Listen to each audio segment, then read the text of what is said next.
ይህ ብቀላ ክፍል 4 ትረካ ነው። እነሆ ከዚህ በኋላ ረጅም ጨለማና መረጋጋት የሰፈነበት እንቅልፍ ተከተለ። ወደ አንድ ጣፋጭ ነገር ግን እንደ ናሰረገላ የሆነ የመረሳት ጉድጓድ ውስጥ የተጣልኩ ይመስለኛል። አሁንም እንደ ህልም የመሰሉ ነገሮች አእምሮዬ ውስጥ ይከሰቱብኛል። የማይጨበጡና የተዘበራረቁ ሆነውብኝ ነበር። ከትንሽ ቆይታ በኋላ ግን ቅርጽ እየያዙ መጡ። የሆነ አይቻቸው የማላውቅ ፍጥረታት በዙሪያዬ ውር ውር እያሉ ያንዣብባሉ። ከድቅድቁ ጨለማ ውስጥ የሆኑ አይኖች ሲያፈጡብኝ ይታየኛል።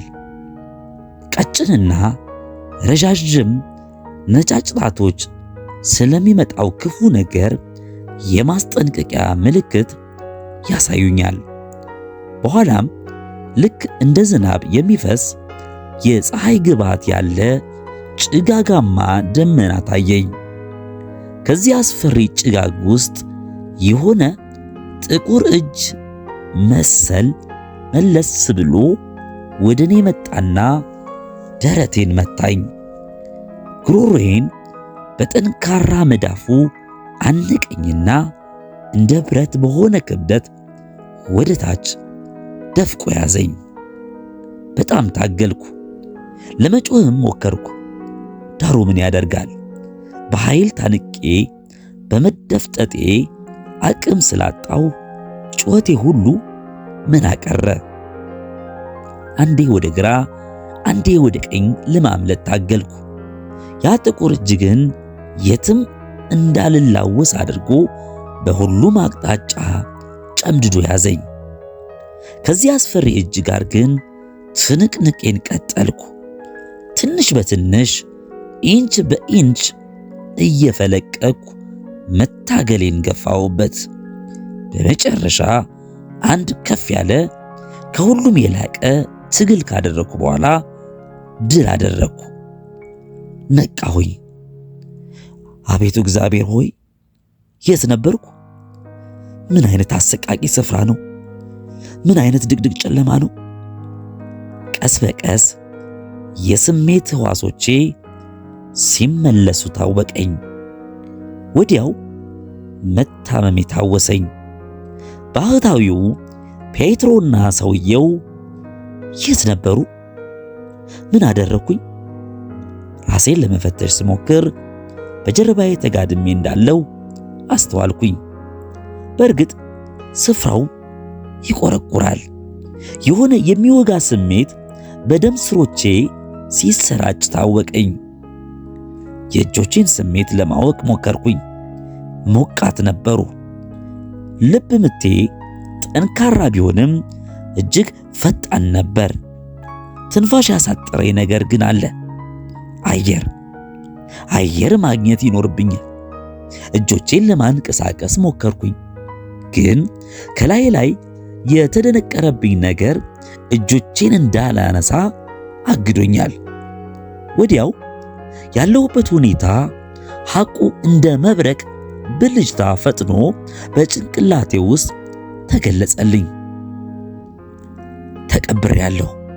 አዎ ተቀብሬያለሁ። ከነ ሕይወቴ ነው የቀበሩኝ። ይህ አላላውስ ያለኝ የእንጨት እስር ቤት የሬሳ ሳጥን መሆኑ ነው። ንዴቴ ከተቆጣ ነብር በላይ ተንቀለቀለ። በእጆቼና በጥፍሮቼ ያንን የተረገመ እንጨት መዋጠጥ ጀመርኩኝ። በትከሻዬና በክንዶቼ ያለኝ ኃይል ሁሉ አጠረቃቅሜ የታሸገውን ሳጥን ለመክፈት ብርቱ ትግል አደረኩኝ። ጥረቶቼ ግን ፍሬ አልባ ነበሩ። ንዴቴ እየጋለ ሄደ። እንዲህ ካለው አስፈሪ ሞት ጋር ሲነጻጸር ሌሎች አሟሟቶች እንዴት ቀላል ነበሩ! አየር እያነሳኝ እየታፈንኩ መጣሁ። አይኖቼ ሲንቀሳቀሱ ይታወቀኛል። ካፌና ካፍንጫዬ ደም መውጣት ጀመረ። እንደ በረዶ የቀዘቀዘ ላብ ከግንባሬ እየተንከባለለ ሲወርድ ታወቀኝ። ትግሌን ለጊዜው ተወት አደረግኩና አየር ለመሳብ ትንፋሽ ማስገባት ጀመርኩኝ። ድንገት የሆነ ኃይል ሲመጣልኝ እግሮቼንም እጆቼንም እንደታሰሩ አስተባብሬ ለመጨረሻ ጊዜ ታገልኩ። ሲጢጥ የሚል ድምፅ ተሰማ። ተሰነጠቀ። አዲስ ዘግናኝ ፍርሃት ወረረኝና ቁና እየተነፈስኩኝ ወደ ኋላ አፈገፈኩ። መሬት ውስጥም ቢሆን የተቀበርኩት። ድንጋጤ የወለዳቸው ሐሳቦች ከበቡኝ። ሳጥኑን ሰብሬ አፈሩን ማስገባቴ ምን ጥቅም አለው?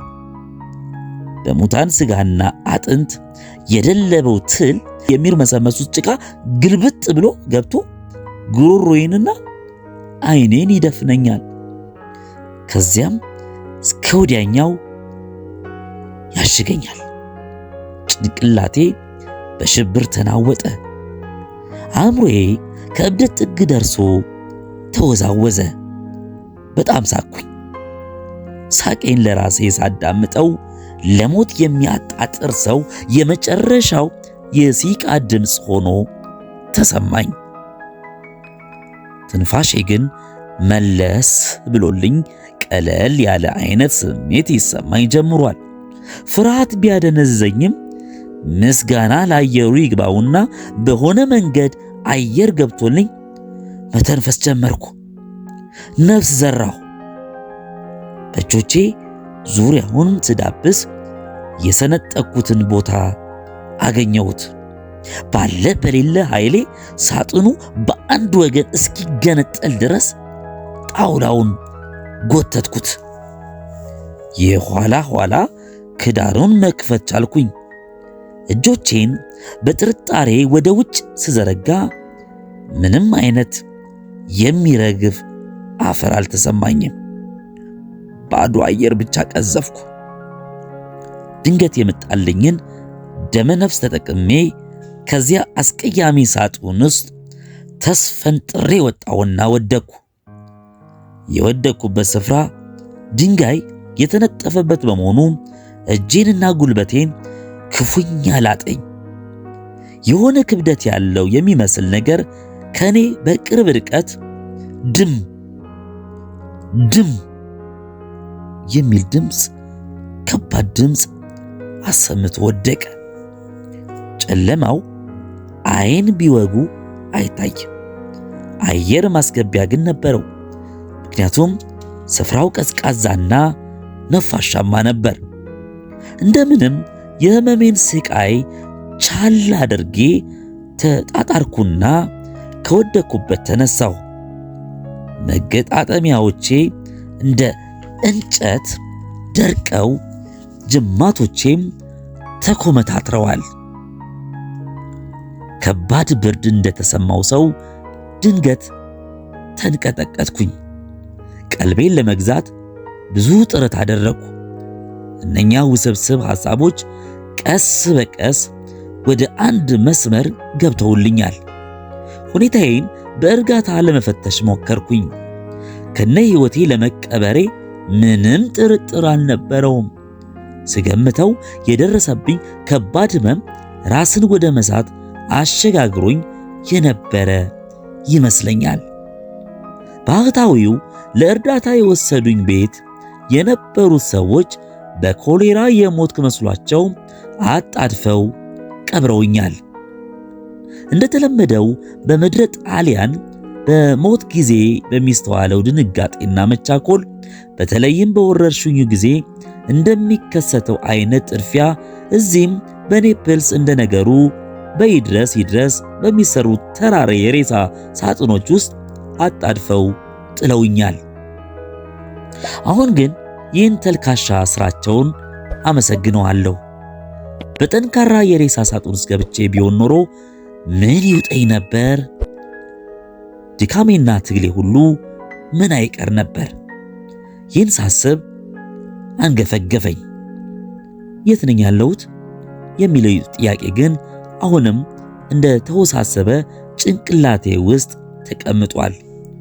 ያለሁበትን ሁኔታ ከተለያዩ አቅጣጫዎች ለመፈተሽ ጥረት ባደርግም ይህ ነው የሚባል አርኪ ውጤት ላይ መድረስ አልቻልኩም። ለባህታዊው ሰው ስሜን ነግሬያቸዋለሁ። የባለጸጋው የመስፍኑ ሮማኒ ቤተሰብ ብቸኛው ዘር መሆኔን ያውቃሉ። ከዛስ ምን ተከተለ? እኛ መልካም ባህታዊ የሚጠበቅባቸውን ኃላፊነት እንደተወጡ ምንም ጥያቄ የለውም።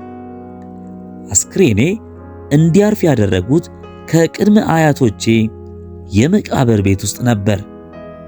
ይህ መቃብር ቤት ታላቁ አባቴ ሮማኒ ሲያርፍ በታላቅና ደማቅ የሀብታም የቀብር ስነ ስርዓት አስክሬኑ ታጅቦ እዚሁ ለማረፍ የመጣ ጊዜ ነው ለመጨረሻ ጊዜ የተከፈተው። ይህን ባሰብኩ ቁጥር አሁን እዚያ የመሆኔ ጉዳይ ይበልጥ እርግጠኛ ሆነ። አሁን የሮማኒ የመቃብር ቤት ነው። በአፍላነት ዕድሜ የአባቴን አስክሬን ተከትዬ መጥቼ ሳጥኑን ወደ መወሸቂያው ፉካው ሲገባ አስፈሪውን የጨለማ ድባብ ስመለከት በጣም ፈርቼ ነበር።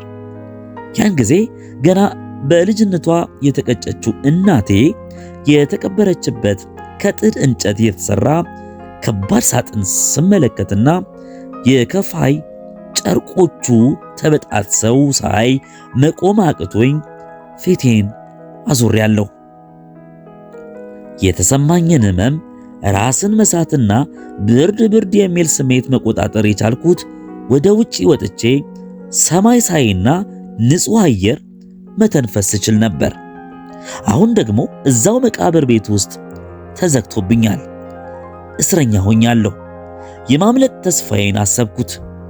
ወደዚህ ክፍል የሚያስገባው በር በፍርግርግ ብረት እንደሚዘጋ አውቃለሁ። ከበሩ በኋላ እኔ ወዳለሁበት ታችኛው ክፍል ለመምጣት ቁልቁል የሚንደረደሩ ደረጃዎች አሉ። እንደው በዳበሳ ደረጃዎቹን ወጥቼ በሩ ጋር ደረስኩ ብል እንኳ ምን ይፈይድልኛል? በሩ እንደሆነ እንዳይከፈት ሆኖ ተከርችሟል። የቀብር ስፍራው ጠባቂ ይደርስልኛል ብዬ እንዳላስብ ደግሞ ስፍራው ለብቻው ገንጠል ብሎ ራቅ በማለቱ እንኳንስ ለቀናት ለሳምንታትም በዚህ በኩል ዝር ላይል ይችላል እና ልራብ ነው ማለት ነው። አሟሟቴስ በውሃ ጥም ይሆን? እነዚህ አሟሟቴ ሐሳቦች ጭራሽ ስቃይ ለቀቁብኝ። ከወሉ ላይ ተነስቼ ቀጥ ብዬ ለመቆም ሞከርኩኝ። ባዶ እግሬን በመሆኔ ቅዝቃዜው እስከ ቅልጥሜ ድረስ ዘልቆ ተሰማኝ። የኮሌራ በሽተኛ ነው ብለው ወረርሽኙ እንዳይዛመትባቸው ከነልብሴ ስለቀበሩኝ እድለኛ ሳያደርገኝ እንዳልቀረ ተገለጸልኝ። ከበግ ፀጉር የተሰራው ካፖርቴንና ሱሬን አልነኳቸውም። በአንገቴ ዙሪያ የሆነ ነገር ነበር። ስዳስሰው በአንገቴ የተቸረፈፈው የላብ ጎርፍ ትዝታዎቼን ይዞ ከተፍ አለ። የሚስቴንና የልጄን ምስል ያንጠለጠለው ሐብል አንገቴ ላይ ቁጭ ብሏል። በዚያ ጨለማ ውስጥ በዳበሳ አወለቅኩትና እያለቀስኩ ሳምኩት። ለመጀመሪያ ጊዜ እንባ ወጣኝ። መራራና የሚያቃጥል እንባ አይኖቼን ሞላው። የኔና ፈገግታ እዚህች ዓለም ብርሃኗ እስከሆናት ድረስ ሕይወት ምንም የሚቆጭ ነገር አልነበራትም። ሕይወቴን ለማቆየት ቆርጬ መታገል እንዳለብኝ ራሴን አሳመንኩኝ።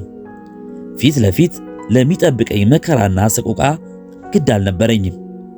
ኒና የኔ ፍቅር፣ የኔ ውብ ከዚህ ድቅድቅ አስፈሪ መቃብር ቤት ውስጥ ሆኜ ፊቷ ይጠራኛል።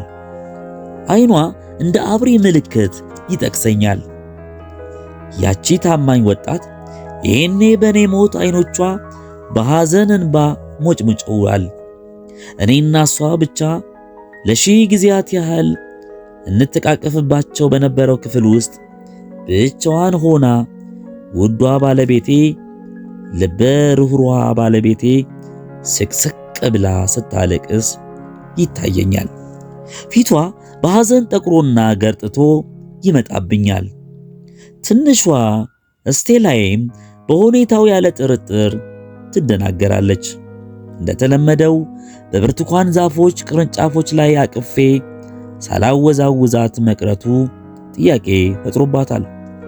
ታማኙ ጓደኛዬ ጉኤዶም በናፍቆት አሰብኩት።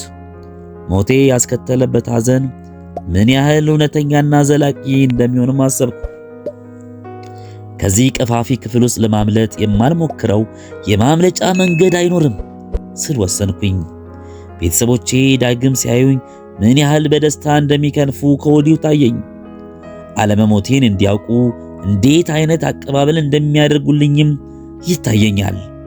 ኒና ተንደርድራ ክንዶቼ እቅፍ ውስጥ ስትገባ፣ ትንሿ ልጄ ዘላ ስትጠመጠምብኝ፣ ጉኤዶ በእጆቹ ጭምቅ ጨምቆ ሲወዛውዘኝ፣ በቤታችን ውስጥ የሚፈጠረው ታላቅ ደስታ ፍጹም ፍቅርና ታማኝነት የሞላበት ደስታ ሲታየኝ ፈገግ አልኩኝ።